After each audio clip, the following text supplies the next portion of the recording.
आउ धाइबाकू पड़िबनी तहसील ऑफिस किंबा जनसेवा केंद्र को। एथर निज नाम पट्टा करिबा हैला सहज। आउ देबाकू पड़िबनी कौनसी देय। मागणार हेबो पट्टा परिवर्तन। तेबे आसंतु जानिबा किपरि।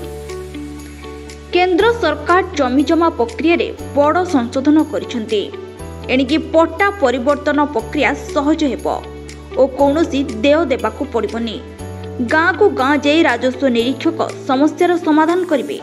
से भली 1983 आईन संशोधन करी भूमिहीन संज्ञार परिवर्तन करने को जाउछंती सरकार।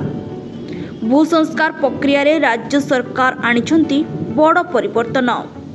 एथिपाई लोक को सचेतन भी करुछंती। पूर्वरु पट्टाधारी मृत्यु परे उत्तराधिकारी पट्टा परिवर्तन समस्या हेउथिला। घर और जमी बाड़ीर पट्टा करने को समस्या भोगुथिले लोके। एबे एथिरे बड़ परिवर्तन होछि। एणिकी गाँ को गाँ जाई आरआई माने कैंप करी लोकों तथ्य संग्रह करिवे। पट्टा परिवर्तन प्रक्रिया निर्धारित फॉर्म रे परिवार लोक और साक्षी भाव में 2 जन साक्षी रहिबे। संपृक्त परिवार को तहसील ऑफिस रो 15 दिनिया भितर नोटिस आसिबो। संपृक्त परिवार आपत्ति अभियोग करि परिबे। आपत्ति थिले तहसील ऑफिस रे आपस बुझाबणा हेबो। पट्टारे ना परिवर्तन करिबो तहसील ऑफिस। एथिपाई किछि देय देबाकू पड़िबो नाही। जमी पट्टा परिवर्तन बेले अनेक लोकंक पाखरे 4 डेसिमिलरू कम जगह थिबा जणा पड़िछि। अनेक जमी मूल उत्तराधिकारीक नारे नाही। तेणु मुख्यमंत्री अनुमोदन परे सरकार ओडिशा जमी जमा आईन 1983 रे संशोधन आनिचंती। भूमिहीन संज्ञारे परिवर्तन आसीछि।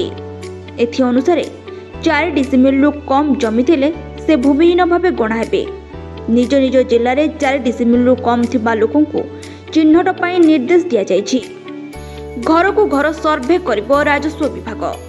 घर पट्टा नथिबा लोकंकु वसुंधरा योजना रे सरकार जमी पट्टा जोगाई दियाजिबो।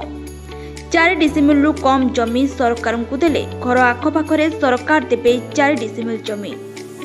पूर्वरु सारा राज्य रे जमी पट्टा को नहीं घरे घरे अनेक द्वंद्व लगी रहुथिला। परिवार रे अशांति मध्य सृष्टि होथिला। एबे जमी पट्टा परिवर्तन और भूमिहीनर संज्ञा बदलिबा परे साधारण लोकंकु आश्वस्ति मिलिबार आशा करा जाउछि।